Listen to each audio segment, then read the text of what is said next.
dans les mêmes circonstances de lieu et de temps, volontairement donner la mort à plusieurs personnes avec guet-apens, participer en pleine connaissance de cause par provocation au viol commis sur la personne de Dame Assiatou Bari et plusieurs autres, volontairement enlever, détenir et séquestrer des personnes auxquelles des traitements cruels et inhumains ont été infligés, volontairement porter des coups et faire des blessures ayant entraîné des incapacités, de vives impressions, des privations de l'usage de membres et autres infirmités sur les personnes des manifestants. En faisant usage des armes, frauduleusement soustraire des téléphones portables, des numéraires et autres biens au préjudice des manifestants et autres personnes. Volontairement entraver l'arrivée de secours destinés à faire échapper les manifestants aux crimes et délits commis au stade. S'être volontairement abstenu d'empêcher par son action immédiate, sans risque pour lui ou pour les tiers, la commission des crimes sur les manifestants au stade du 28 septembre et environ. S'être volontairement abstenu de porter assistance aux personnes en péril ou de provoquer un secours. Fait prévu et puni par les dispositions des articles 202, 208, 239 et suivants, 373, 381, 382, 303, 297 et 298 du Code pénal. 4.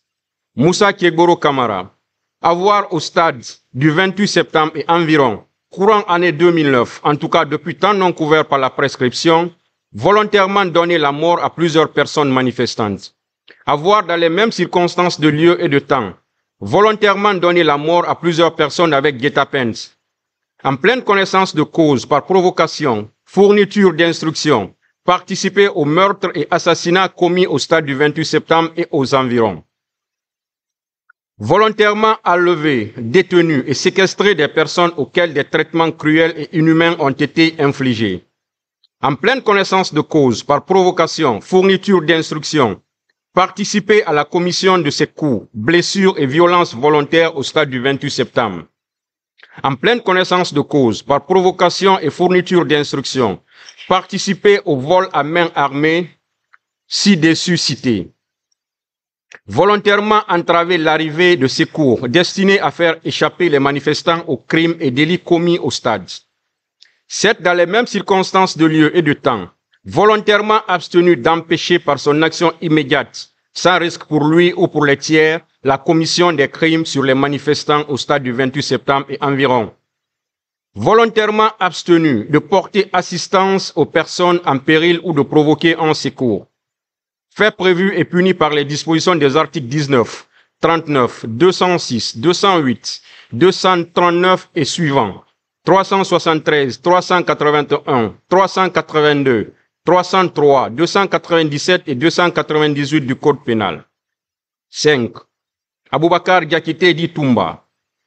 Pour avoir au stade du 28 septembre et environ, courant année 2009, en tout cas depuis temps non couvert par la prescription, volontairement donné la mort à plusieurs personnes manifestantes.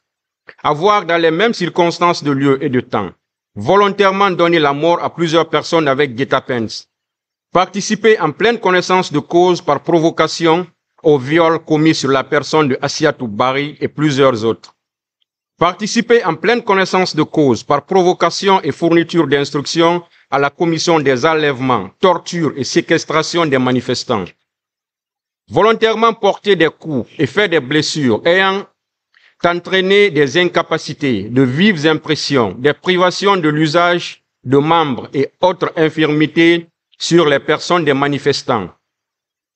En pleine connaissance de cause, par provocation, fourniture d'instructions, participer à la connaissance de ces coups, blessures et violences volontaires au stade du 28 septembre.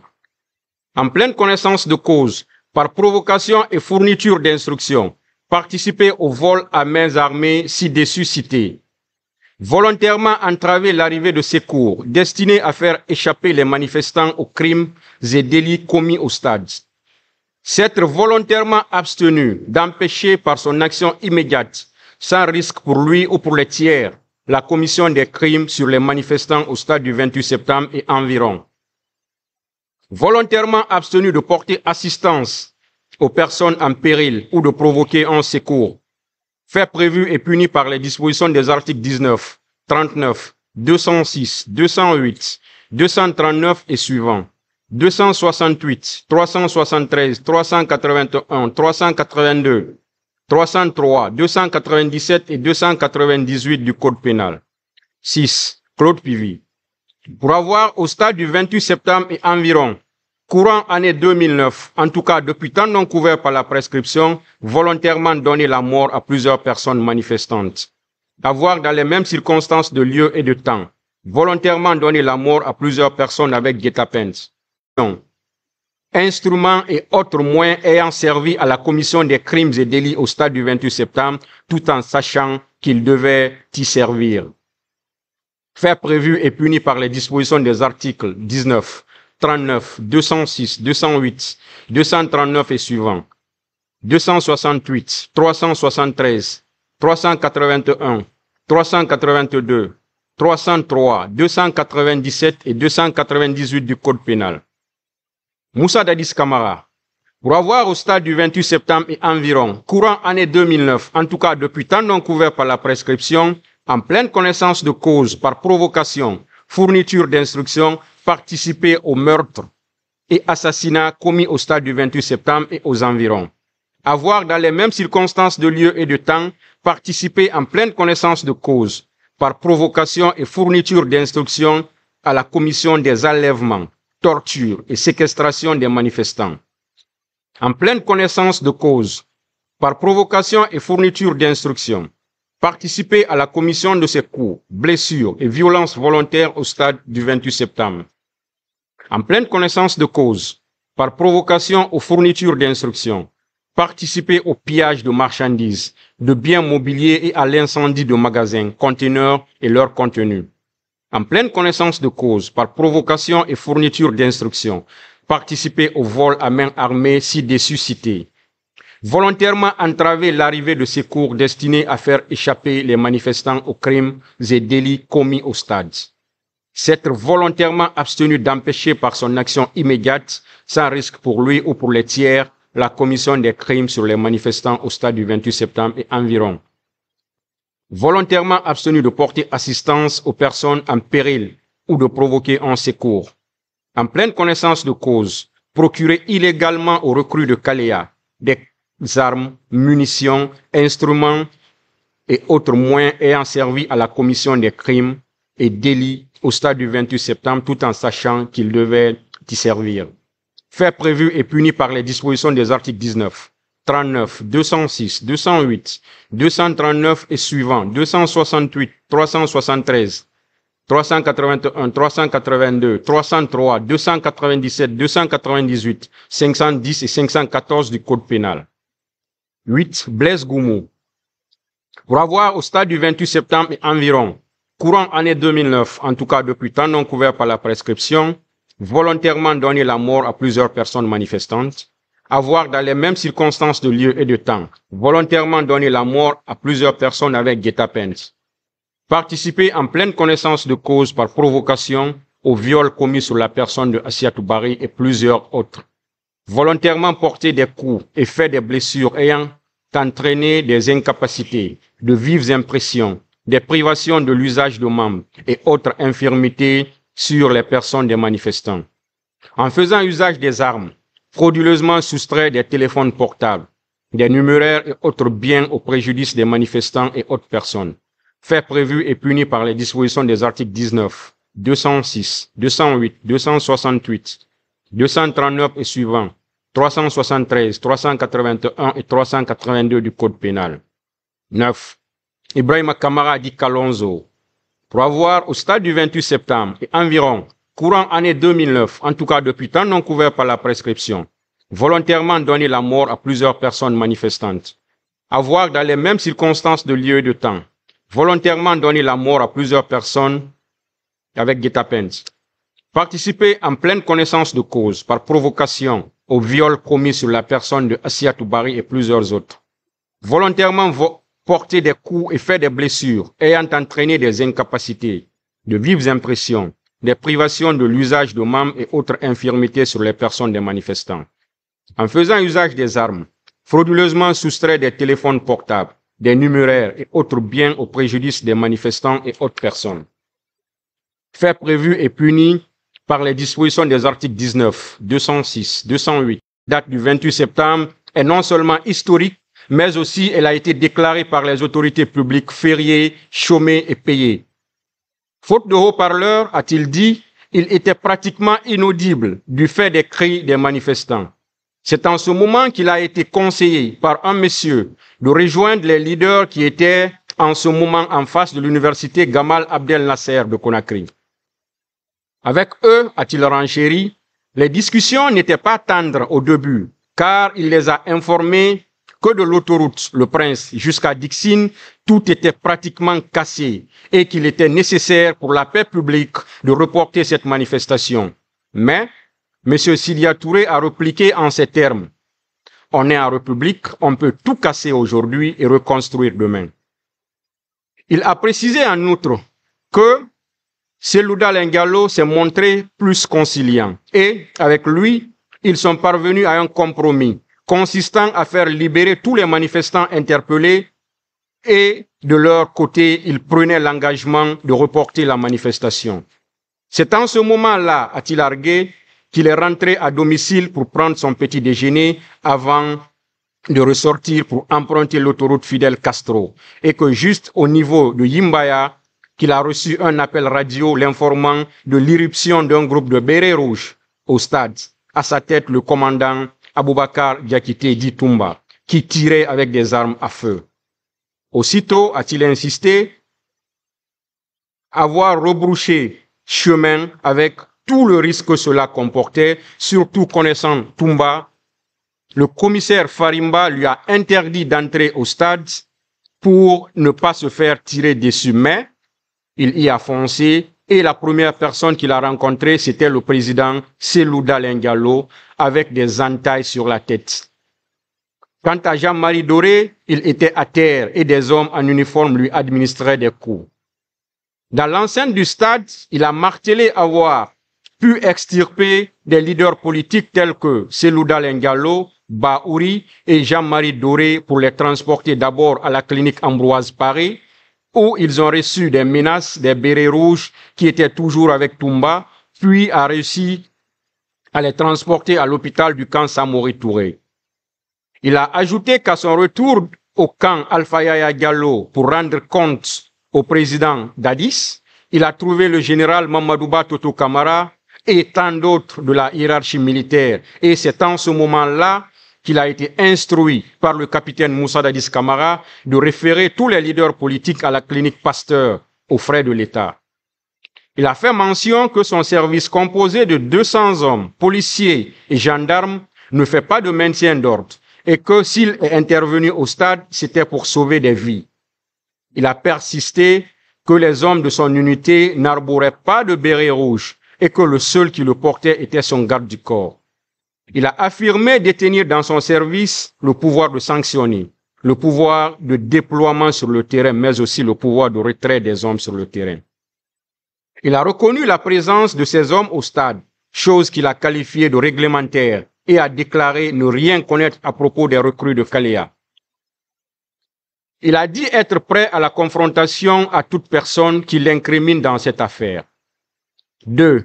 Le capitaine Marcel Guilavogui, lors de sa première comparution devant le tribunal, a refuté en bloc les faits mis à sa charge. Il a soutenu que les événements du 28 septembre 2009 sont survenus au moment où il était alité suite à un accident de la circulation qu'il a subi, lui causant ainsi une blessure profonde de sa langue qui a nécessité une suture. Il ajoute qu'il a bénéficié des soins à la clinique Ambroise Paré et, sur les recommandations du médecin, un temps de repos lui a été prescrit. C'est ce qui a justifié d'ailleurs son absence aux côtés du président Moussa Dadis Kamara lors du voyage de l'abbé. Il soutient avoir été interpellé par les gendarmes, non pas à cause des événements du 28 septembre 2009, mais plutôt des faits de rébellion. S'il dément formellement tous ceux qui déclarent l'avoir vu sur la scène de crime, il reconnaît cependant avoir en sa possession comme dotation un fusil automatique du type Kalachnikov et un pistolet Colt 45. À l'audience du 10 juin 2023, rétractant les déclarations qu'il a tenu lors de sa première comparution à la barre du tribunal, capitaine Marcel Guilavogui a sollicité sa reprise de parole pour livrer, selon lui, sa part de vérité. Il a alors déclaré que pour des raisons de convenance personnelle, il s'était abstenu, mais que désormais, au regard de toutes les contre-vérités mises à sa charge, il se voit obligé de livrer sa part de vérité pour le tribunal, mais surtout pour la République. Ainsi, il dit avoir été la clé du pouvoir du capitaine Moussa Dadis Camara et M. Aboubakar Diakité dit Toumba en a été la porte. Sans lui, le capitaine Moussa Dadis Camara n'aurait pas accédé à la magistrature suprême du pays en décembre 2008, selon lui. Mais que celui-ci et ses acolytes ont décidé de le sacrifier alors qu'il est innocent. Il affirme que le seul responsable des événements du 28 septembre demeure le chef de l'État à l'époque, capitaine Moussa Dadis Camara, puisqu'aucun militaire ne peut prendre des armes sans en avoir reçu l'ordre. Poursuivant, il précise que c'est pendant les mutineries militaires au camp Samori Touré de Conakry que le capitaine Moussa Dadis Camara l'a repéré et approché à travers le colonel Claude Pivy pour partager avec lui son projet de prise de pouvoir. Depuis ce jour, ajoute-t-il, il est devenu l'homme à tout faire pour ce dernier jusqu'à ce que celui-ci copte le commandant Aboubakar Diakité dit Toumba pour continuer en sourdine la quête du pouvoir. C'est dans ce cadre, selon lui, qu'ils ont tenu plusieurs réunions à l'abri du regard des autorités à l'époque de feu Lansana Conté dans un motel de la place. Il explique que le jour du décès de feu général Lansana Conté, il était à domicile lorsque Kareka, le premier chauffeur du capitaine Moussa Dadis Camara, l'a informé de ce décès. Il précise qu'il n'a jamais été question de renverser le président Lansana Conté, mais plutôt de s'accaparer du pouvoir dès son décès.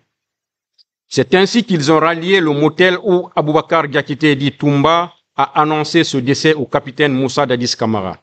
Il ajoute que certes, Keleti Faro, son ami, était présent, mais celui qui l'a informé, c'était bel et bien Aboubakar Diakité dit Toumba. Aussitôt, déclare-t-il, Aboubakar Diakité dit Toumba et lui se sont concertés et ont demandé au capitaine Moussa Dadis Camara de rentrer à son domicile, Sise, à Lambagny, pour se préparer à les rejoindre au camp Alpha Yaya Diallo. Il précise que tous les généraux voulaient accéder au pouvoir, mais l'autre aspect de leur stratégie, qui avait consisté à faire rallier à leur cause la plupart des jeunes militaires, a permis de contrer ces velléités au profit du capitaine Moussa Dadis Camara. D'ailleurs, ajoute-t-il, la réunion au cours de laquelle la désignation du capitaine Moussa Dadis Camara a été actée comme président fut dominée par la présence très remarquée d'Aboubakar Diakité dit Toumba qui, grâce à son charisme, a fait rallier tous les grands officiers à la cause de son patron. Il informe que s'agissant du régiment, il était composé de plusieurs bataillons s'occupant à l'époque de la garde présidentielle, puisqu'elle était composée de la garde rapprochée, mais aussi de la garde éloignée, chargée d'alerter à distance d'une menace éventuelle. Il continue que les colonels Aïdorba et Sa Alphonse Touré ont été arrêtés sur ordre du capitaine Moussa Dadis Camara lui-même et depuis lors, il n'avait pris aucun acte pour les remplacer. Il déclare que le nommé Foromo est un féticheur qu'il a découvert à travers capitaine Moussa Dadis Camara à Sonfonia, où Aboubakar Diakité dit Toumba, Mohamed Kondé dit Escobar, le commandant du salon, le capitaine Moussa Dadis Camara et lui ont pacté de ne jamais se trahir. Parallèlement à la garde rapprochée, précise-t-il, commandée par Aboubakar Diakité dit Toumba, fétiche sacré chez Foromo, il a pris la résolution de partir à leur recherche en prenant l'autoroute où il a observé à distance un dispositif impressionnant sur le pont de Madina qui ressemblerait à celui du capitaine Moussa Dadis Camara. Dans l'enceinte du stade, la première personne qu'il a reconnue, informe-t-il, c'était Aboubakar Diakité dit Toumba qu'il voyait donner des coups de pied aux militaires qui s'attaquaient à la population civile. Personnellement, poursuit-il, il déclare avoir vu un militaire qui donnait des coups aux leaders politiques qu'il a tenté de maîtriser mais en vain. Il précise avoir croisé le colonel Moussa Kiegoro Camara et Aboubakar Diakité dit Toumba à la clinique Ambroise Paré et il s'était verbalement attaqué au premier qu'il voulait arrêter et lorsque les hommes de celui-ci ont tenté de riposter, il a menacé de dégoupiller sa grenade. Il informe qu'Aboubacar Diakité Ditumba est descendu en ce moment de sa voiture pour l'en dissuader, puis il s'est rembarqué dans son véhicule en direction de la gendarmerie avant de rejoindre le camp Alpha Yaya Diallo. Il précise que dès le départ d'Aboubacar Diakité Ditumba, il l'a suivi.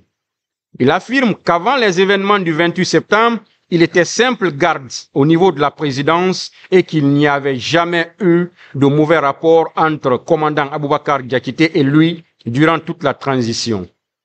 Il insiste que la présence d'une troupe venue du camp Kaléa est bien une réalité, car quelques jours avant les événements du 28 septembre 2009, celle-ci était présente au camp Alpha Yaya Diallo et entretenue par feu Joseph Makambo Loa sur instruction du capitaine Moussa Dadis Camara. Il précise que c'est constant, que s'il disposait d'une troupe telle que soutenue par certains, il ne serait jamais rentré au camp en l'abandonnant car cette attitude n'est pas digne d'un chef militaire. Il précise également avoir aperçu au stade le feu Joseph Makambo Loa, qui était facilement reconnaissable à cause de sa petite hache qu'il portait régulièrement sur lui au moment où Begré faisait irruption dans le stade avec ses hommes. Selon lui, il n'a pas perdu plus de 10 minutes dans le stade où il n'a ni vu de corps, ni agressé, encore moins violé quelqu'un.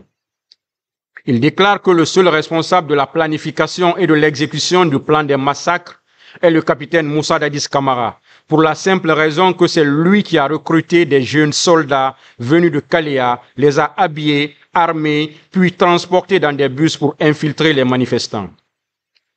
Il précise que d'ailleurs, dans le feu de l'action, il a vu le colonel Moussa Tiegboro Camara et ses hommes en train de molester le président Mamadou Cellou Dalein Diallo, chose qui l'a irrité et l'a poussé à le suivre pour l'arrêter. Il dit qu'il ignore totalement l'endroit où les corps ont été enfouis, que Moussa Dadis Camara est la personne la mieux indiquée pour le dire car c'était lui le président à cette époque-là. Les instructions aussi provenaient de lui. S'agissant des pillages, il affirme qu'ils étaient perpétrés par les hommes de Moussa Tiegboro Camara, qui disposait d'ailleurs de plusieurs véhicules au niveau de son unité, mais aussi des cellules de détention. Et pour preuve, il a lui-même dit au cours de son interrogatoire qu'il avait arrêté des bérets rouges et qu'il a gardé pendant plusieurs jours et que cela avait irrité d'autres au camp. Il déclare qu'il n'a jamais constaté ce jour-là dans le comportement de colonel Claude Pivy des actes de violence exercés sur qui que ce soit. 3. Aboubacar Diakité Ditumba a déclaré à la barre qu'il a connu le capitaine Moussa Dadis Camara alors qu'il était médecin-chef du service de cardiologie de l'hôpital du camp Samori Touré et le capitaine travaillait à l'intendance. Il a expliqué que dès leur premier contact, le capitaine Moussa Dadis Camara lui a fait part de son intention de prendre le pouvoir à la mort du général Lansana Conté et qu'il pouvait compter sur des jeunes militaires comme lui. Pour arriver à leur fin, a-t-il affirmé, une stratégie a été élaborée consistant à anéantir toutes autres velléités, pouvant les empêcher. Pour ça, il était question de neutraliser d'abord Claude Pivy, afin d'empêcher qu'un analphabète ne prenne le pouvoir, puis trouver des chefs de groupe dans les principales garnisons de la capitale pour que le moment venu, plus d'une fois était sorti sans qu'il ne soit informé. À titre d'exemple, ce sont les éléments de la garde parallèle qui sont partis le réveiller à 7 heures du matin. Il s'agit de Georges, Makambo, Théodore et Marcel Guilavogui pour lui proposer que la garde présidentielle soit associée à la gestion des manifestations, mais qu'il s'y est opposé. Pendant ce temps-là, il a entendu Georges dire qu'ils ont déjà envoyé des hommes dans des cars pour infiltrer les manifestants, a-t-il fait savoir. Et là encore, selon lui, il a réitéré que personne ne bougera. Il a insisté que peu de temps après, Moussa Dadis Camara l'a fait appeler par Marcel Guilavogui et s'est adressé à lui en ces termes. « Toumba, le pouvoir est dans la rue. Ils vont le regretter. Il faut les mater. » Il a dit qu'en face de lui, Il a vu un homme surexcité, très en colère, et qui était même prêt à se rendre au stade. Mais il lui en a dissuadé et a ordonné au lieutenant Mohamed Condé, dit Escobar, de ne pas le laisser sortir sous peine d'être sanctionné. Et c'est en ce moment qu'il a regagné son domicile situé à environ 150 mètres de là, quand quelqu'un l'a hélé pour lui dire que le président Moussa Dadis Camara est sorti. Il s'est précipité, a-t-il ajouté, de prendre son véhicule, accompagné de Foromo, le féticheur de Moussa Dadis Camara, et emprunter l'autoroute mais au niveau du pont de Madina, il avait trouvé Marcel Guilavogui avec un important dispositif et il a continué jusqu'au pont du 8 novembre où il a trouvé aussi le dispositif de Georges. Faute de passage, il a emprunté la route de Cameroun. Derrière lui, Marcel Guilavogui et ses hommes le suivaient. Il a précisé qu'aux alentours de l'université Gamal Abdel Nasser de Conakry, Marcel Guilavogui et ses éléments sont arrivés en tirant, qu'il a donné l'ordre de cesser les tirs. Mais, comme ils étaient nombreux, qu'à chaque fois qu'ils dépassaient un groupe, celui-ci se mettait à tirer.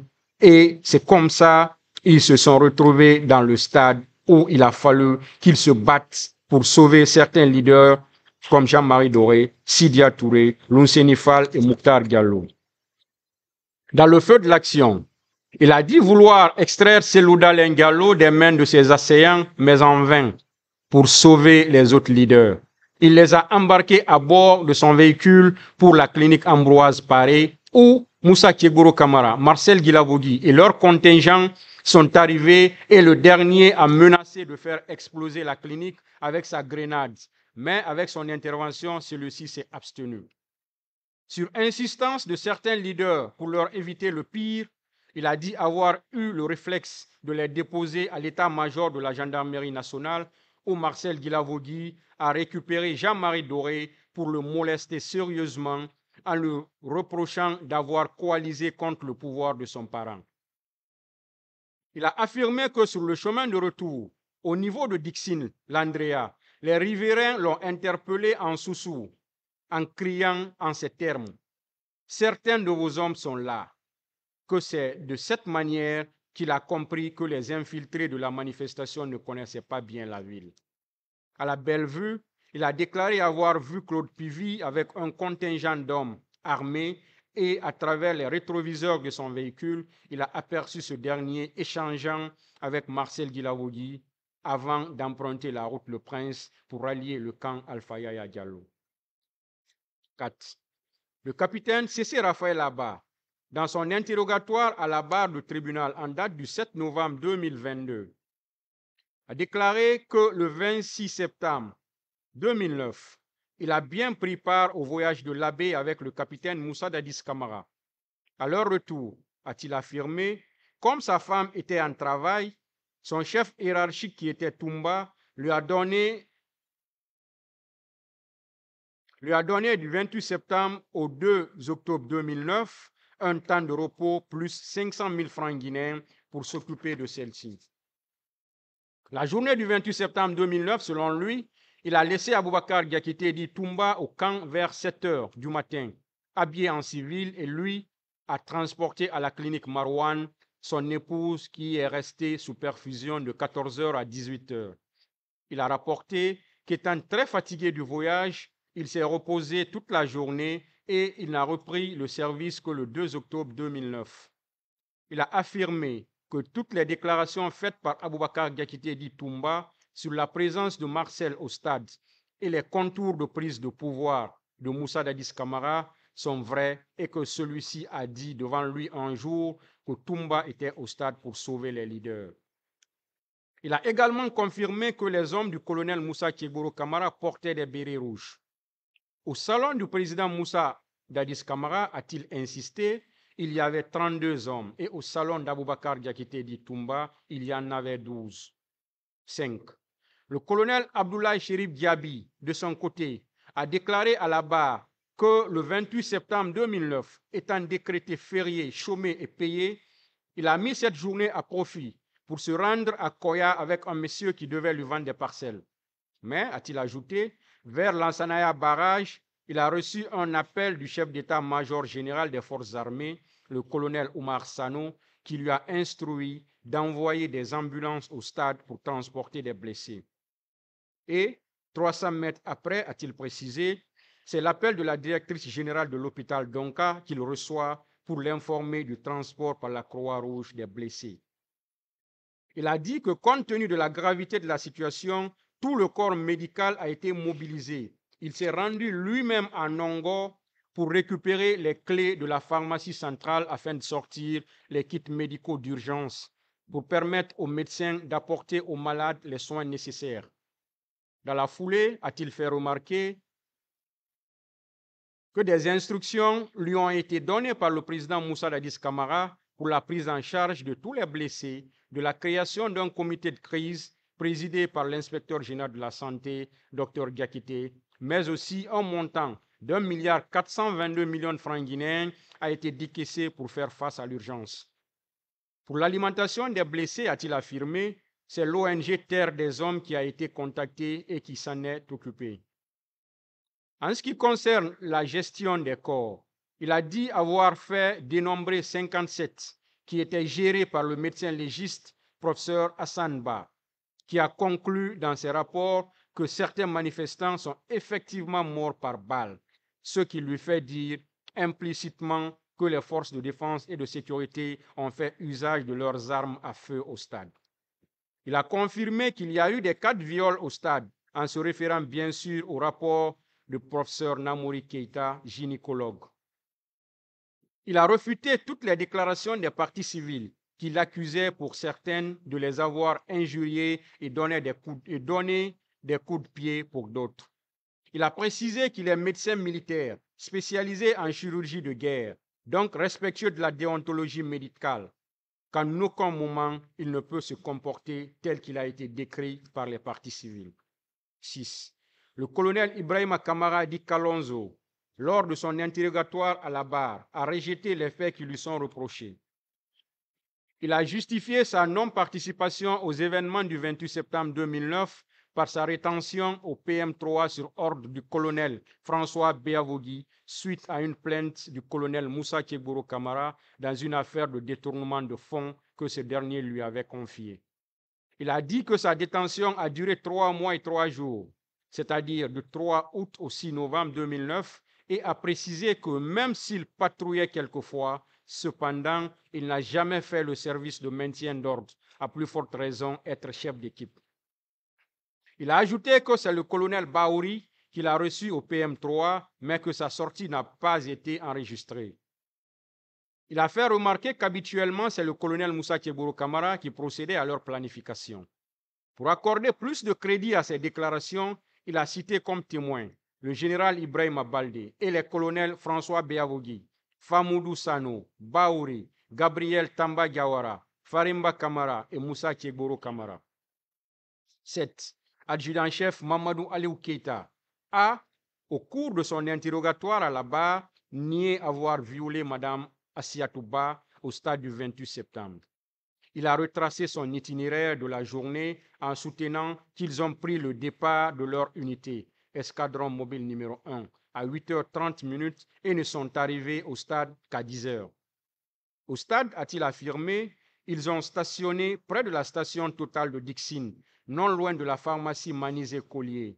Lorsque, quelques minutes plus tard, des jets de pierre ont commencé et leur commandant a donné l'ordre de lancer des grenades lacrymogènes avec leur fusil appelé FLG.